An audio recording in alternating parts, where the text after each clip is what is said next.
بسم اللہ الرحمن الرحیم۔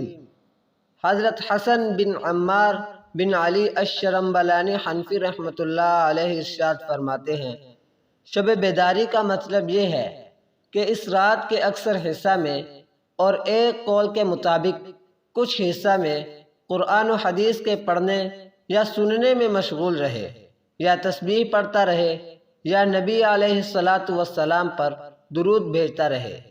اس سے معلوم ہوا کہ اس رات میں شب بیداری کے لیے کوئی خاص طریقہ اور کوئی خاص عبادت مقرر نہیں ہے۔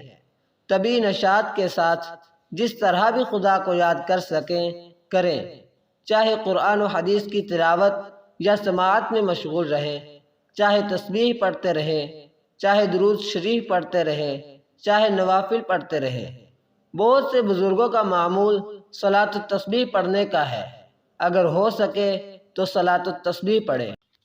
اگر ہو سکے تو صلاۃ التسبیح پڑھ لیں۔ اس کے احادیث میں بہت فضیلت آئی ہے۔